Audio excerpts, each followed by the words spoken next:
P. Diddy, bitch. Lovingly called Thick Thighs Diddy. Bitch, it's your turn.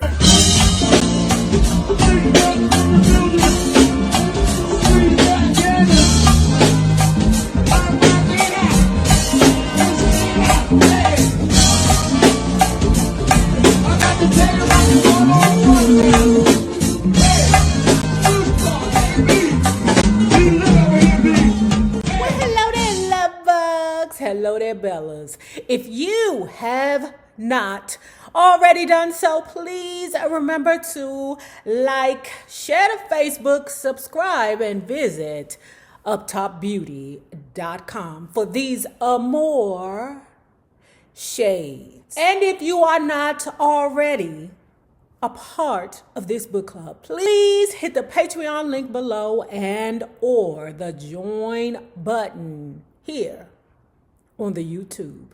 And for a small monthly fee of $5, you babies, yes, you can be privy to all the shenanigans before the YouTube gets it, if the YouTube gets it. Now, we finna read this book by Mr. Mark Curry. I done already reached out to him in the DM. He like, I'm trying to sell more books. Okay, y'all. I don't give a fuck if you don't go over there to the Amazon and buy the Kindle for $3.99. Going over there to Amazon and support that man, please, Mr. Mark Curry. Because he'll probably be over here down in the comments. You know? Now, let's begin Dancing with the Devil by Mark Curry. France, Euro Express. Back in Atlanta, Christmas gave Chris and V another chance to revive Platinum House. A quartet of New York rappers called Onyx booked the club to celebrate the successful release of their album, All We Got Is Us, which produced a hit called Slam. After their concert, the group and several hundred fans and well-wishers crammed into the club. So you know the song Slam is triggering. It makes people want to slam into each other. Da-da-da, da-da. So that's exactly what happened. You want to mix the song Slam, drugs, and alcohol in a small enclosed area. And what do you got? Bibbidi bobbidi boo. The outcome of this night was dude JD, the thug, got his ass beat. Okay? Which manifested into the last time the Platinum Club hosted a major event that didn't end early. As a result, the club really fell on hard times. Nobody's going to pay good money to do the Cinderella hustle, be home by midnight. So the parties drifted to other clubs in Midtown. After closing for renovations and remodeling, it reopened as the Platinum House Club and Cafe. For me, the whole point in working there was gone. This is where we find out that he has musical ambitions. So working in the club, checking IDs, although it was not the ideal position for him, at least he was in the environment where opportunity was present. I began to think that I would have to leave Atlanta to get my career off the ground. Answer no. No. Since I was an East Coast transplant, leaving was no big deal. That's what I am, a transplant from D.C. I was 15 years old when I arrived in Atlanta by train in 1986 to live with my father. Before that, I lived with my mother and siblings in Mississippi. And before that, we lived in New Jersey. My parents, Kenneth and Lily Curry, separated in 1983. Dad remained in New Jersey until early 1986, and he then relocated to Atlanta. After pleading with Mom off and on during their separation, he finally convinced her to give him one more chance. She sent me to live with him first to kind of check out the situation, I guess. Mom was eager to hear my assessment of the new and improved Kenneth Curry. Now, this is where he says his father was prone to, what did he call it? Exaggeration.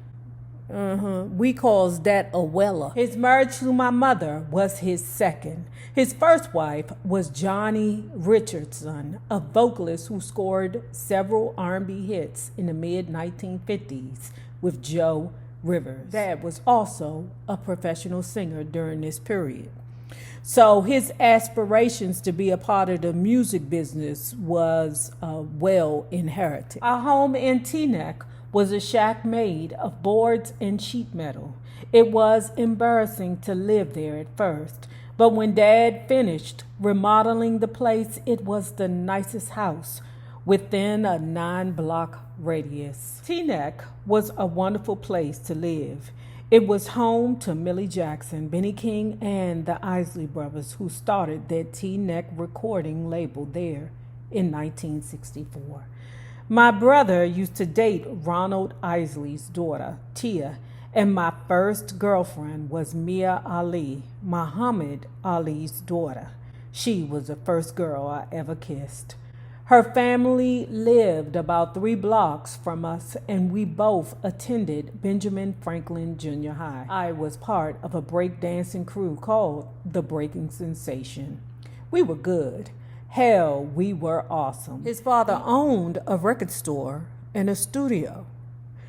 There in the studio, he would have all kinds of up-and-coming artists there. In addition to his record stores, Dad once owned a small recording studio and cabinet shop on Palisades Avenue in Inglewood. The studio attracted the young and the old, the rich and the poor, and people from all walks of life who were looking for that big break. The first rap group that Dad worked with was TC and the Dangerous Three out of Spring Valley, New York. He also recorded Kid Capri and the Five Lords of Funk. Neither act ever made it big, but Kid Capri went on to success as a DJ. Many of his studio guests visited our home. I would spend hours watching Dad interact with them, negotiating studio rates, discussing promotional ideas, you name it. Father knew how to get things done. For the most part, he saw his father as a successful businessman. But Dad, like a lot of black people enjoying ghetto fabulous lives, had a dark side.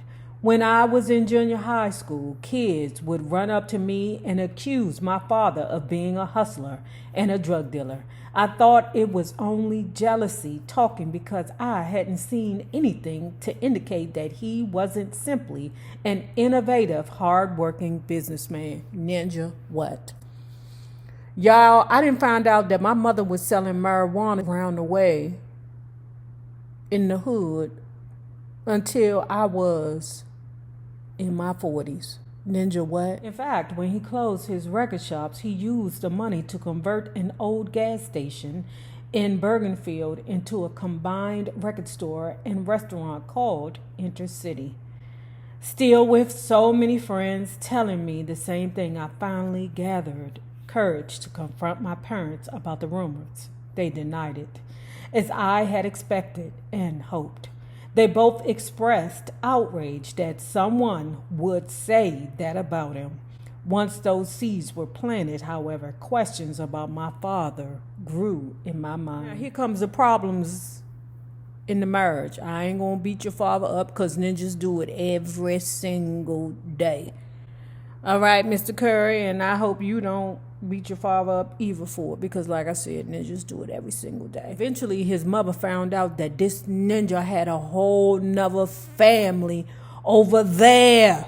Okay, I mean, it happens every single day. So now that the mama know that there's a whole nother family over there, there's discord in the house, there's unrest in this house. Sleeping with your mama is like sleeping with a block of ice, he'd say in front of us.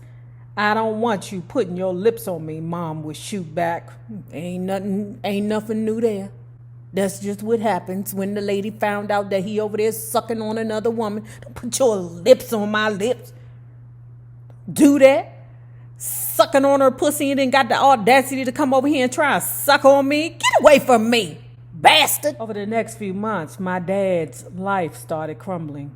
The Internal Revenue Service got after him, and shortly after that, his businesses crashed. Mom secretly started moving things out of the house and shipping them down south in preparation for leaving the merge. Yeah, because that's what us ladies do. So you cheat on me? You have children over there? And now you broke? And you want me to hold on to the love that was once ours? And you got children and women's over there?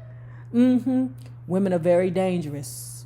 Men, that listen, we are very dangerous. We will stay with you and plot to leave you every day with a smile on our face. Cook your dinner. Wipe your ass if you is sick as a dog. Clean your house, feed your children. You hear me? And all the while smiling because we know we finna leave your ass. While Dad was away one day in the fall of 1983, Mom took us by train to Beartown in Macomb, Mississippi, where she grew up. Other than going to school, the only guaranteed means of getting to know girls was to attend church. I joined a local church and tried to spend as much of my weekends there as possible. Ooh. So finally we hear about you getting to the lady. We soon learned that Dad had left his girlfriend in Teaneck and moved to Atlanta to make a fresh start. Because his reputation is trash in Teaneck. Don't no ladies want him. He gonna have to go to Atlanta and get him a new set of ladies. Okay? Because ain't nobody trusting him, girl. He ain't going to do nothing but cheat on you and make babies over there. I enrolled in Lakeshore High in Southwest Atlanta in August 1986. Now, this is where he starts to meet the celebrities that we grew up with, namely Dallas Austin, T-Boss. He said that Dallas Austin was interested in him, but he didn't take Dallas Austin for serious. By the time he did take Dallas Austin for serious, he was long gone. He would be on the phone with T-Boss. They would just talk about their musical aspirations. After a while, T-Boss didn't have no time for him. Another high school student in Atlanta whose career began in his freshman year at North Clayton High was Jermaine Dupri. When he was 12 years old, he worked as a breakdancer with Houdini and Run DMC. He used to ride around town in his father's Chevy Astro van filled with boxes of cassette tapes of various artists with whom he collaborated. He had his own studio and his own record label, So Def.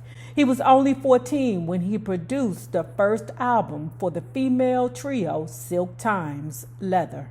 The album didn't fare well, but it brought Dupri to the attention of Geffen Records. In 1992, he produced his first platinum-selling album for these two kids called Crisscross.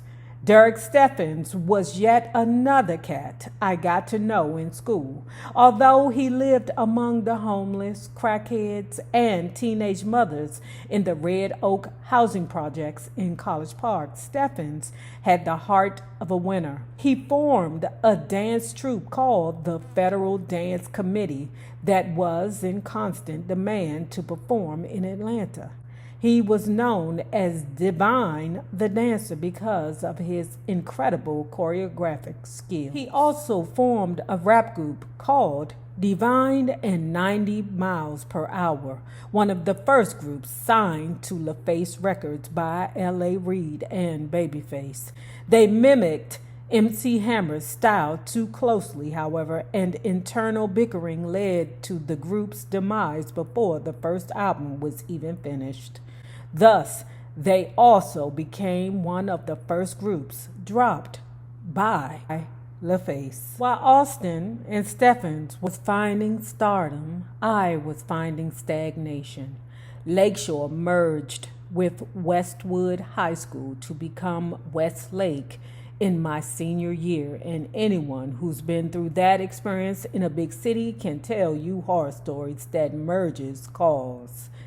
Class scheduling problems, social cliques, and turf wars were out of control. To make matters worse, I felt this overwhelming urge to follow Austin's lead, Dallas Austin, and just drop out to pursue music on a full-time basis. In September 1987, an old friend of mine, nicknamed V, stopped by Lakeshore to visit me and some other former buddies. You say that you love